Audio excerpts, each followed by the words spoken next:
والذین هم لأماناتهم وعہدهم راعون والذین هم بشہاداتهم قائمون. گواہی پر قائم ہوتے ہیں، سیدھی گواہی دیتے ہیں. آج جو گواہی دی جاتی ہے وہ یہ نہیں دیکھا جاتا کہ سچ کیا ہے جھوٹ کیا ہے، بلکہ پہلے سے سوچ لیا جاتا ہے کہ میں نے فیور کس کو کرنا ہے. جب جھگڑے ہوتے ہیں آپس کے، اس میں ہم نے اپنے خاندان کو فیور کرنا ہے بس، چاہے وہ صحیح ہو چاہے وہ غلط ہو. قوموں کی لڑائیاں ہوتی ہیں تو ہم نے اپنی قوم کا ساتھ دینا ہے، چاہے وہ صحیح ہو چاہے وہ غلط ہو. یہ تو اللہ کی تعلیمات، اللہ رسول کی تعلیمات نہیں ہے بھائی. گواہی پر جو ہے نا انصاف کے ساتھ قائم رہو.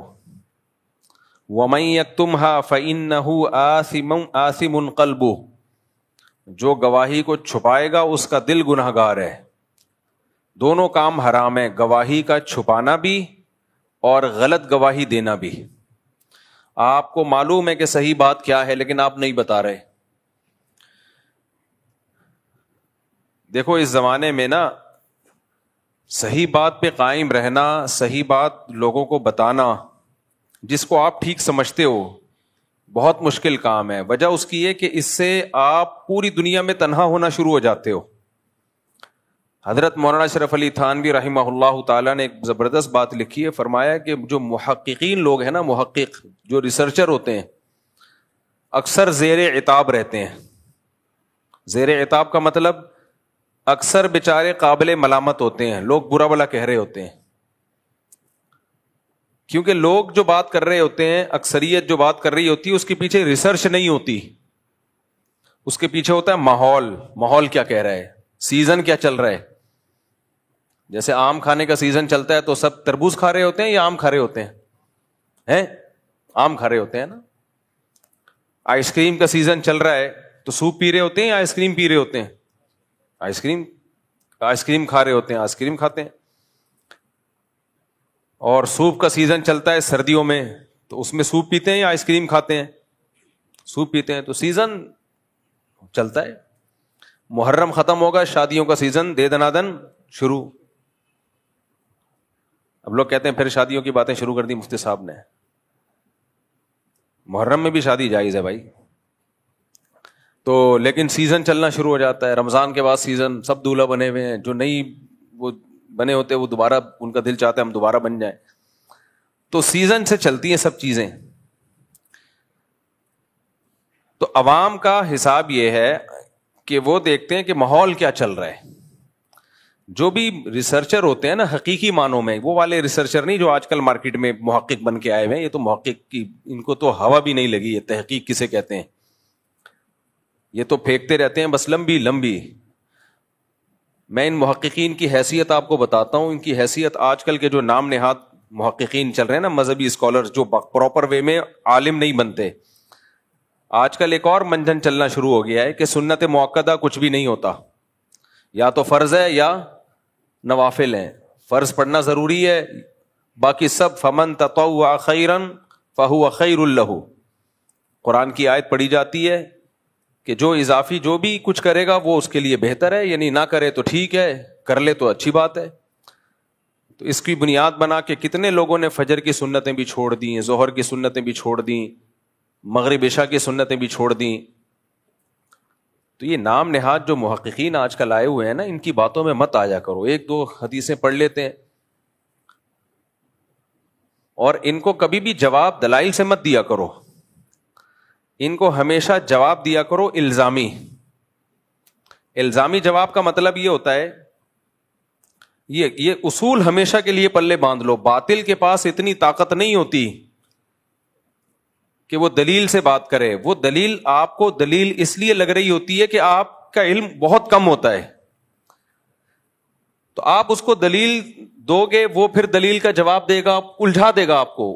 اب عالم کو تو پتہ چل جائے گا یہاں گڑبڑ کر رہا ہے، یہ عامی آدمی کے لیے مشکل ہوتی ہے. تو ہمیشہ جب بھی کسی اہل باطل سے آپ کا مقابلہ ہونا، الزامی جواب دیا کرو. الزامی کا مطلب کیا ہوتا ہے؟ الزامی کا مطلب یہ ہوتا ہے کہ اگر آپ کا یہ اصول ٹھیک مان لیتے ہیں ہم، تو پھر آپ خود اس اصول کو کئی جگہ پہ کیوں توڑ رہے ہو؟ آپ بھی تو اس اصول کو خود کئی جگہ پہ توڑتے ہو. تو یہ لوگ جو کہتے ہیں نا سنت موقع، لوگ ویسے ہی نماز نہیں پڑھ رہے آج کل، پڑھتے ہیں تو اتنی لنگڑی لولی نمازیں کہ سنت موقع ہی ختم کر دیں. تو جو بھی آپ سے کہا کرے نا سنت موقع نہیں ہوتی، تو اس سے کہیں کہ اچھا ٹھیک ہے، پھر ہم پھر نماز ایسے شروع کریں گے، اللہ اکبر کہہ کے نیت باندھی، ثنا پڑھنے کی ضرورت نہیں ہے، کیونکہ سبحانک اللہم یہ لازم نہیں ہے. ڈائریکٹ سورہ فاتحہ پڑھو، اس سے پہلے اعوذ باللہ بسم اللہ بھی پڑھنے کی ضرورت، بلکہ ہم وضو سے شروع کرتے ہیں. وضو میں صرف 4 فرض ہیں، قلی کرنے کی بھی ضرورت نہیں ہے، ناک میں پانی ڈالنے کی بھی ضرورت نہیں ہے، نفل ہے جو ڈال لے ٹھیک ہے، نہیں ڈالے ساری زندگی نہ ناک میں پانی ڈالے. اور 1 دفعہ چہرہ دھونا فرض ہے، 3 دفعہ فرض نہیں ہے، ایک ہی دفعہ دھوئے، کیا ضرورت ہے 3 دفعہ دھونے کی. آپ کہہ سکتے ہیں کہ دھو لے تو ثواب ہی ملے گا نا، اس لیے ہم ترغیب دیتے ہیں کہ دھو لے. بھائی آپ وہاں یہ بھی تو کہو نا کہ ایک چیز فرض نہیں ہے تو لوگ اس کو لازم کیوں سمجھ رہے ہیں. کوئی دھوئے، کچھ لوگ ایسے بھی ہوں جو نہ دھوئیں، کچھ لوگ ایسے ہوں جو سنت موقدہ کے ساتھ نماز پڑھیں، کچھ ایسے ہوں جو بغیر سنت موقدہ کے ساری زندگی پڑھتے رہیں. تو جو چیز لازم نہیں ہے اس کی تاکید کیوں کر رہے ہو آپ؟ تو ایسا ہونا چاہیے کہ 1 دفعہ چہرہ دھوئیں اور 1 دفعہ بازو دھوئیں، بس اتنا کہ ہاتھ گیلے ہو جائیں. 3 دفعہ کے تکلف کی ضرورت نہیں ہے.